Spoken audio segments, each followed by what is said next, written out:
Shadow Fiend. So there's ways to deal with this in terms of you can use your heroes to like get free bounty runes because Horde are busy messing around somewhere getting souls for Shadow Fiend. You can pick a hero that doesn't care about the souls on Shadow Fiend in the lane. Or you pick a hero that can kill him. So they have Earth Spirit, which is a very strong hero at getting on top of him. 10 seconds remaining. So then they either use that as a form of aggression, which I think they might hide for a while to see what Horde pick as their supports. And then if the game looks good for it, they can pick a really aggressive mid like Quap. But otherwise, they can just get something that stands in lane, gets its CS, and doesn't really care. Yeah, no, it's definitely a possibility. And then on the Horde side, well, thinking back again to that game, they did run the Underlord with it, but also a Vengeful Spirit, which I think could be kind of an interesting look in this one. Granted, I think that it was against a Batrider, and that's the reason that they took it, but still getting that extra bit of aura, you start building those auras together, and it does start to cause some serious problems. Do you think that this is sort of a lineup where you just want to group up and push with Horde, and is that a viable option against the Slardar Earth Spirit? I definitely think so. These heroes are good if they're able to initiate and kill you, but if your 5-man is stronger than they're comfortable initiating onto, then they don't really have good D-push. So I'd look for a mech hero at some point if they want to group up. But they can also go like a different route. Shadow Fiend doesn't have to be like a Death Ball hero. Yeah, that's true. Pudge is also a very good defensive hero, so it doesn't just have to be the flashy offensive hero everyone thinks it is. Alright, friends, picking up the OD. Where does this fall on your lineup of ways to deal with the Shadow Fiend Cog shenanigans? It's definitely a hero that offers a lot of aggression. If 10 seconds remaining. he ever mispositions, get astraled, and then a spirit can just like kick him into the tower or something. Life is not fun for Shadow Fiend. But if he just stays on his hill and out CS his OD for like 5 minutes and the lane is uninterrupted, then it's not going to be a fun OD game. Okay. Well, we'll see which way it happens to go. It's very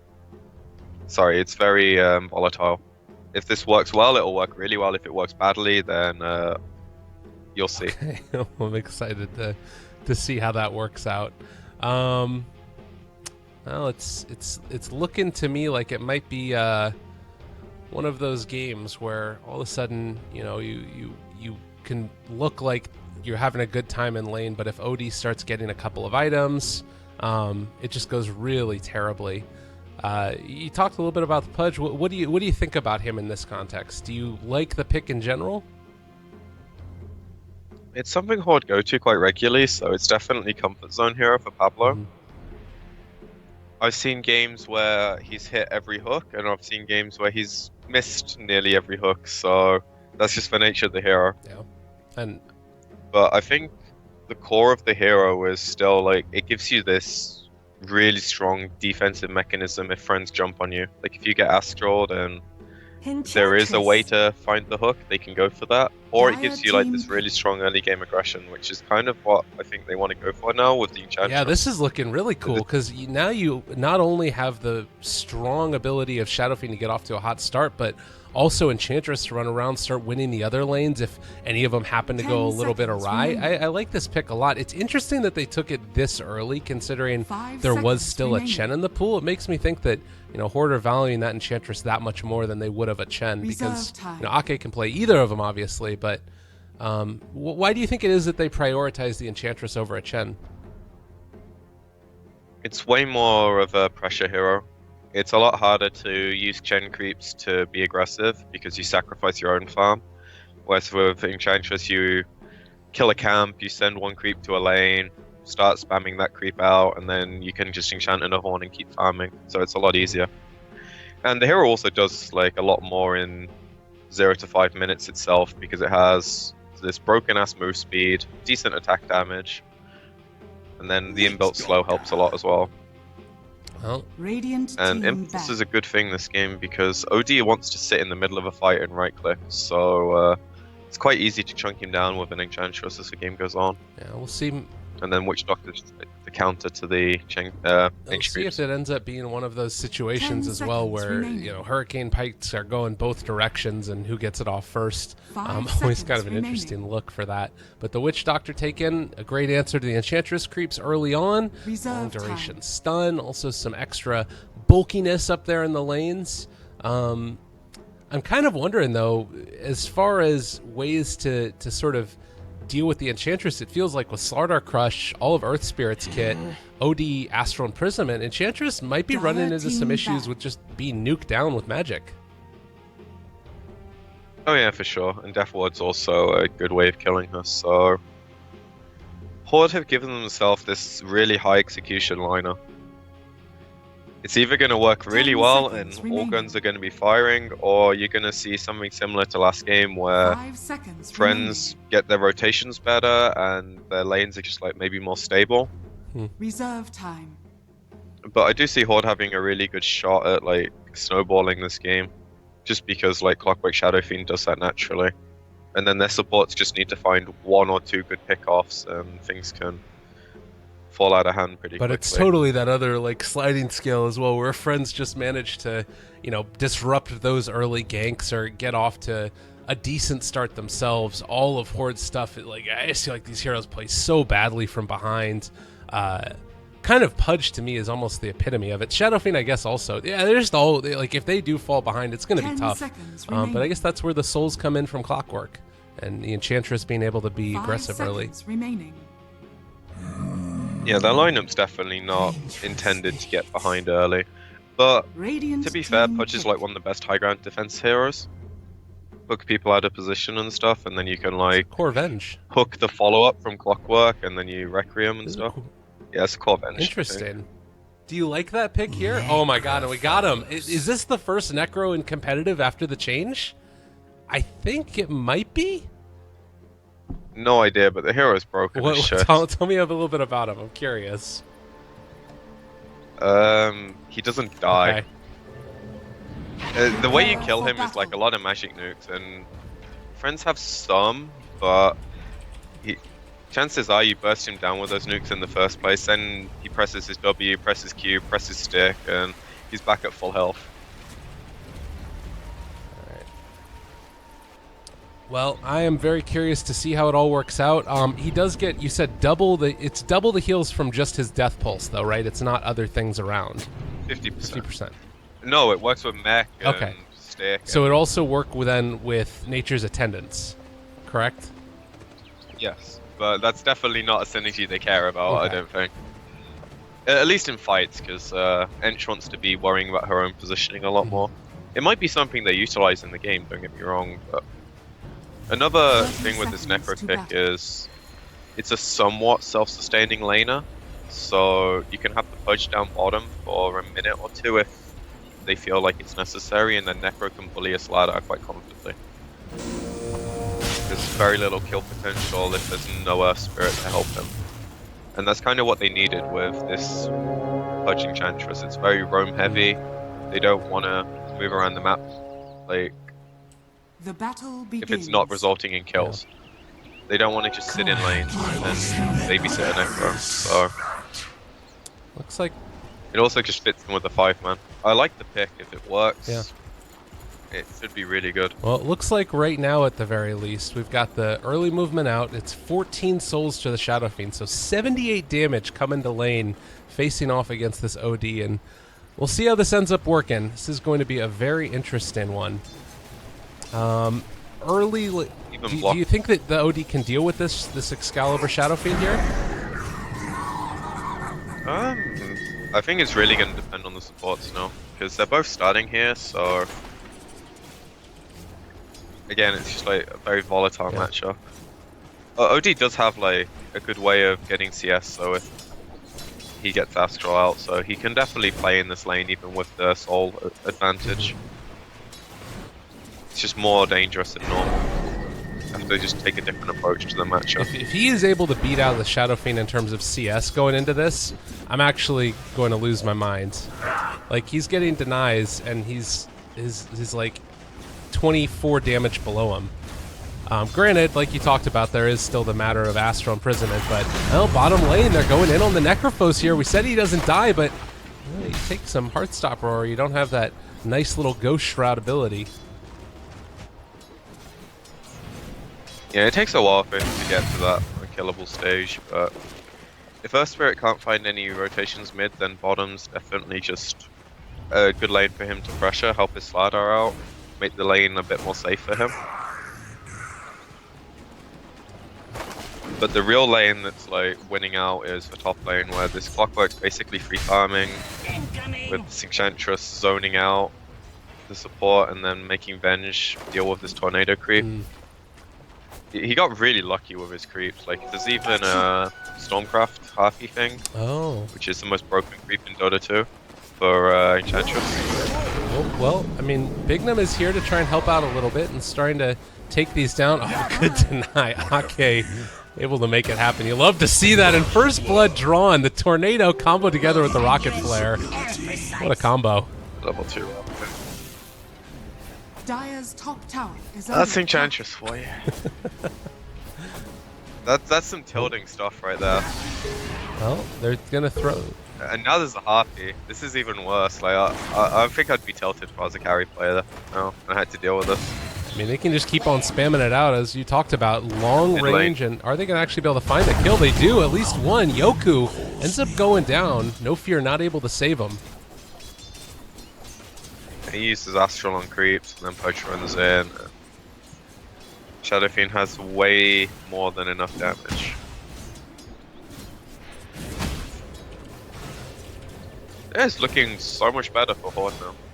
All their lanes are going slightly better than friends. The kills they want. Shadow Fiend's not being disrupted. Alright. This should work now.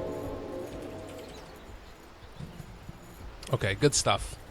I just tried to switch over the delay. Hopefully this ends up working now. We've tried a billion different things, and I think that this one should go. Oh, there's Assassin. What's that? More Hadoukens. Yeah. Or Venge, man. Like, Venge is a really good hero when it's like not Enchantress pressuring you. If it's like an Earth Spirit or something, the hero's really strong at dealing with pressure and can generally like counter kill quite regularly. Enchantress just like throws a wrench into that because no hero can deal with 1400 health creeps running at you with nukes. Well, 1100, sorry. Oh. Point still and I mean, you talked about earlier as well, the fact that Clockwork has gotten so many levels. Now he's got the level 2 rocket flare, so 120 damage just continually thrown out. I mean, Bignum can only stand here so long before he starts running out of mana, and Hadouken's going all over the place. Yeah, they basically have 3 heroes with not quite uncontested, but pretty close to. They're all in and around that CS. And they're all going to be really happy with how their farm's going. And their lineup hits this really nice peak where Shadow Fiend probably gets like Treads, Dragonlance, Necro's going for a mech, so probably Arcane Boots as well. And then they just clump up and they start hitting towers. In this game they don't have the problem they did where they don't have a form of catch, because they have 2 hooks which can really easily set up kills if people try and defend towers in a way that they shouldn't. Got it. Well, I ended up missing that one. They do manage to find a kill there. Finally, and Slardar is going to go down as well. You look at this. It's a 4,000 net worth lead, 3,000 experience at this early point, 5 minutes into the game. I mean, Horde with this type of start, was this something that was sort of expected, or is this something that goes above and beyond the advantage that they should have had? I'd say it's definitely more in their favor than you might expect, because friends do have like fairly good supports of putting pressure on, but they just haven't been able to. Witch Doctor's constantly been dealing with his Venge having a lot of problems top lane. The Earth Spirit hasn't found any good rotations yet. He's level 2 at 6 minutes. Well, this rotation might be what they need, actually. Ake is going to be there. They do scout him out now. The roll, the kick actually comes out first and might be able to actually find the kill. Damage coming in as well. They get the slow, they get the stun. Ake taking damage. I don't know if it's going to be enough, though. All right, the Astral comes in, and it looks like Venge will die to that. Well, she's getting healed up. Yeah, end up taking the Enchantress down. Nicely done. That's still just an Enchantress, but it's definitely a start. It would also be nice, yeah, they cancel this creep, so now Venge isn't going to die to a Tornado Rocket again. Might die to a second rocket, but... There's not a whole lot of life on her, and having to TP away, yeah, I'll be enough. Yeah, now she's got to wait for her OD, so even more time. And this is like the polar opposite, you know? Now they actually have so many ways to do things in this game, and you see how much easier it is for them to play around. And the Shadow Fiend's just having like complete free farm. Raises the lane in, can go to the jungle, start accelerating his farm as you would expect. And then they can just leave this Necro hero alone because look how much pressure there is. Oh god, and they got him. The nice rotation in, able to catch onto that clockwork, and now trying to see if they can find the kill. Oh god, Pablo on his punch. I mean, every time you think that they're going to go down, he just puts together another little nice flourish of moves and keeps his buddies alive. Yeah, and that is a lot of space. Unfortunately, their ward does instantly go down, so they're going to have a little less control than they might like. But the flow of the game is still definitely in their favor. Because Venge isn't really the best core when she's put in this situation. You know, OD's going to have a lot more game. And to be fair, like, his start's not that bad, but they need time. And Horde shouldn't give them time. They're nearly at that point that I mentioned where Shadow Fiend's got his first item, then the mech. And now they can just do rotations like that because, you know, it's so easy for them. And now they get to push the tower, everyone's already here, the game's looking like... They've got it all planned out. Yeah. Like, I mean, it sort of feels the same way that the game did previously for Friends, where it's just they get to do whatever they want the entire time, and there's not a whole lot that they can stop. And now you take a look down bottom, there's going to be a counter pressure that's coming in from Friends. They realize that they can't defend that tower at all. Do you think that Horde want to come down and defend their own tier 1? No, this is a death trap, so they probably want to either go mid or continue pressuring. It's like, what happens if the TP down here is Horde kill the first hero, they Friends kill the first hero, the TPs, they Astral the second hero, and then they've got like one more stun for the third hero, right? So it's better that you just... I'm kind of surprised they're backing off and shrining, but if they were that low, then they couldn't contest anyway. Oh, right. And the way they're doing it now is a lot better. Oh my god, Yoku caught up there. Nice swap away. Aloha Dance playing the support carry Venge here. And I'm not sure if she really knows what she's trying to do, but whatever it is, it's not looking good. Pablo has another hook available. If he can get within range, it might just be the death of anybody that gets caught out, and it doesn't look like they'll be able to find him. So Venge goes down, rapidly becoming obsolete. Yep. Also, one change that you might not think matters a lot, but because they can TP like 2 heroes behind this tree line and the trees don't break, they have that like 1 second buffer where before Friends would see the TP and they could react, now they couldn't. And they also had push TP to the shrine, so he was like halfway moving there and he could interact with the fight if it went badly. And they also were full health because they all just shrine, so that made a difference. And also, they're just so much stronger right now. No Fear is on a mission. I don't know. Oh, he wanted the bounty rune. Alright. I think he wanted her as well, but yeah, that's optimistic. Oh, Pablo. Oh, God. Afterlife. Whoo! Not That's a even clenching close. moment. You don't want that to happen. It's still like... your tier 2s are all gonna fall, and you need to find a way to get something out of the situation. Because right now, their core OD's hitting creeps with a Midas, so it's something, and then their Earth Spirit's getting levels. Their Slaughter's halfway to a Blink, so 2-3 more minutes minimum before he can really interact with the game the way he would want to. And I imagine in those 2-3 minutes, these 2 towers in the mid lane are not going to be there. Well, I want to see if they actually do end up going for it. The 2 hookers are heading back over there towards the mid lane. It looks like, as you said, they want to try and contest, or rather take the towers down, but yeah, Friends are just going to avoid for the moment. Oh no, if Afterlife gets caught here, this would be really bad. Oh, he needs that Blink Dagger so badly, but it just doesn't look like it's going to end up happening. He tries to turn, but there's the hook back out. He gets hook shot in on and then hooked out of it. He is going to be able to make it to the shrine, though, so maybe a little bit of a turnaround. Aloha dances as well. They are going to be able to find that kill. So overreach coming from the side of Horde, and Friends take a little bit of an advantage there. Yeah, I'm sure that's just because the Clockwork went like 4 in rocket, so their damage was just not quite there. Still, it's a very small insignificance to Horde.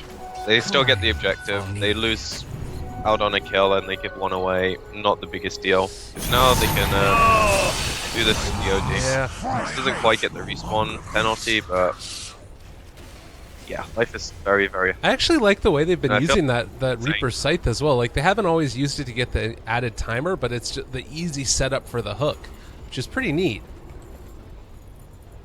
Yeah, I think most of the times they've got the added timer just through like the burst damage, but yeah, the way they're doing it is the better way for sure. Because they're still going to die regardless. It's just, do they have a 10-second respawn addition or not? And Necro likes a regen as well, I suppose, but it doesn't matter that much. Yeah, he's there with them, and he'll be able to regen up a little bit. You talked about the mechs. Obviously, it's going to be picked up now. We do have still that Midas on the OD, which always frightens me a little bit, because you let this game go on too long and it could be an issue, but with almost a 10,000 net worth lead, it definitely feels like Horde are in control of this game number 2 after what was a really disastrous game number 1, but maybe they can get a tier 1 tower down here bottom. Woohoo, tier 1 tower. Woohoo. Yeah, man. The trade for your 2 tier. We got it. It'll be great. Yeah, at least it's a trade, but Radiant's bottom tower has fallen. They need to do something to upset the flow of this game, because Horde's tick box is kind of just like, okay, take this tier 2, take the shrine that's next to Roshan, take Roshan, if they contest, kill them, then take Roshan, then take their buildings, maybe the other shrine first. That's kind of what they're looking at right now. And if Friends allow that to happen, they basically say you have to throw the game for us to have any chance. Oh, another hook. Hit hooks like this, it makes Oh, jeez. And again, that was the Blink Dagger ostensibly revealed for the Slardar. That ward inside the base just paying dividends, and God, that really sucks. And now they might even be able to catch Aloha Dance on the back side of this. Does have the Purge creep, so we'll be able to slow down 1, maybe, possibly. Throws out a stun as well into Pablo. Aloha Dance not able to escape. Needs to get out of there. Does have the swap available if he wants to use it, but with the Invis rune coming in, we'll keep that Venge alive. RNG.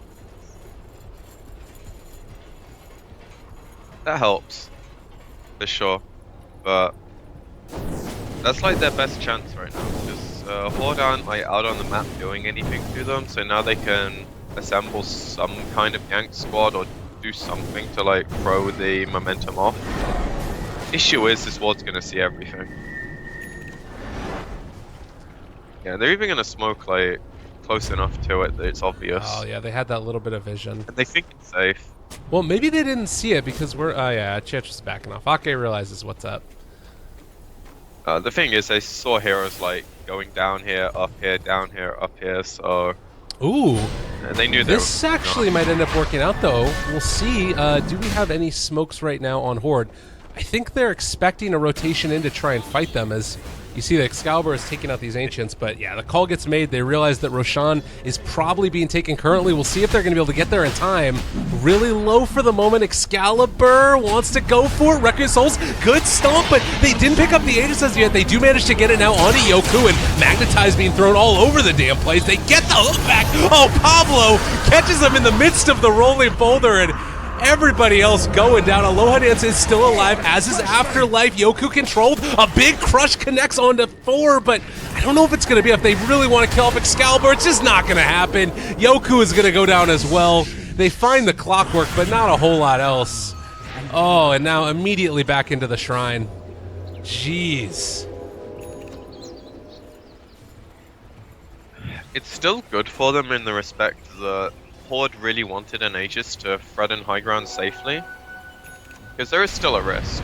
With the shrines being so close to the tier 3s and stuff now, it's a lot easier to fight under your high ground. And if the fight goes long enough, maybe they can cast enough volleys of spells to at least get a trade. But they're still in the same grim spot where they don't really have map control and they need to make like really smart moves to not get picked off. Because right now what they're farming is basically like any wave that gets pushed past where their two towers were. Or maybe 5 heroes on like out in the map. And if they do that and get caught, then they kind of just like lose their racks. So their game is still extremely hard, but that idea to take Roche was about as good as they could. Pablo? Oh, that was close. He's almost towards that blade mill as well. I don't think he realizes that they're all up here or something. 2 seconds left for the hook. Isn't going to be able to go for it. Can they just bum rush him at this point if you're Horde? Like if they're outside their base? If they're outside the base, probably. But they still have like a few things I think they would like to finish. Oh god. But yeah, Bignum, killed they're not long for that world, buddy. He did get his ward down. It doesn't look like they're going to take it down. That's actually a bad thing. Because now they're just going to see it and de-ward it, I think. Middle tower If they actually bother to buy any sentries. They're not picking any up right now. Kind of interesting. They're greedy fox. They just want to hit towers with items, you know. Who cares about wards and sentries? We'll see if they can do it. There's no BKB on Shadow Fiend. You know, that's something. Oh god, Venge! Aloha Dance brought out again. They're going to get the added respawn time. She does have buyback at this point, so going to be forced into that one. God, with just the Helm of the Dominator, though, it's really not feeling like she has a whole heck of a lot. And Horde realizing it, they just back out and going to head back home, farm up some more. Pretty much just like continue waiting for another objective. Oh, no fear? Maybe. He does have the stun, connects onto Ake. There's the crush as well. The Centaur stun's going to be there. They're able to find the hook onto Afterlife, though, and, well, still slow down. They're throwing out a couple more of these magnetizes, but the stunnies become the stunners and end up taking down the kill on the Slarter. They throw out another stun, no fear, trying to keep the rest of his team back. But, man, they thought they could get something. They end up getting nothing. So a buyback from the Venge, and they still end up losing the Slardar. Game is hard. And it's only 19 minutes in. Jeez. Yeah, it's rougher than the last game by a huge margin. Yep. Okay, so you're the optimistic one, exactly. Here, right? What can they do? I mean, I'm also not the analyst. They can get their courier not shot, and they could blink away from a hook. That's something. To me, it sort of feels like at this point, you just need to wait on OD to get huge, and then I guess he's going back for a BKB at this point. Win a fight. That's like, just take it one step at a time. So I guess now I'm going to ask you a question. How do they win a fight? Probably the best way for them to win a fight is swapping someone into the base, and then getting multiple hero stuns with Spirit and Sladder, which is why Horde are still being somewhat tentative about going for high ground, because they know that they're strong, but they're not like overwhelmingly strong. The BKB on Shadow Fiend might tip the balance a bit, so that you can't swap this hero, top tower is under attack. but you can still swap someone, and then you kind of have to block the hook, and a lot of things have to go right, but that's kind of the crux of it. They need multiple hero spells. For every spell, they can hit multiple heroes. And Spirit only has 3 stones, so he doesn't have too much to work with. Magnetize. He's about to get floored still. Magnetize is going to be back up again, and there's some chance there. All right, nice, nice, nice. They do catch on to Yoku, though. They need to swap him out real bad, but he's going to go down. does have buyback, but man, Pablo has just been winning them the game with this Pudge. Pudge is back. There's no doubting it. It's the hero. Swap out, crush there. Goric gonna be controlled. Witch Doctor ulti as well. Magnetizes out. Yoku wants to show up. Gonna be able to maybe take him down. Oh my god, Ghost Shroud absurd. And the Astral is gonna be there, but I don't know if it's gonna be enough. Needs to steal some more in. A big Sanity's Eclipse is the only real answer that they have here. But I don't know if that's even gonna end up happening. Ake still controlled, taking the damage, and Hurricane Pike, yeah, it's coming out. That's gonna be a kill. No questions asked. But they didn't end up losing the Earth. They hold though. They get a BKB charge, they expend a buyback, but they hold. Yeah. I'm just gonna say though that that's like why I think never hero, you know. He didn't even use his Greaves with his Ghost Shroud, and he still lived. Yeah. Like he just got like 600 health from popping like a 12 charge wand. That duration is absurd. Also, like it lasts for so long. Because Ghost Scepter's only like what, 3 seconds or something? I don't quite remember. Ghost Scepter's like is it? 5 Okay, seconds. I'm dumb. Well, 4 seconds, sorry. 5 so actually. it goes up to 4.5 at the lax level as well. And a lot of the damage that comes out from friends in this game is by virtue of just...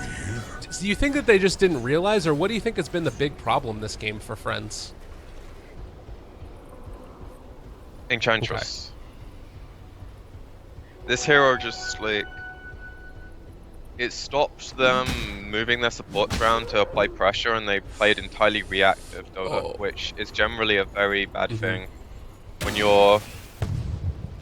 I hate to say it, but a lot of the Russian teams, and I don't mean this in any bad way, but they play very aggressive Dota. And when they're leading, they look really good.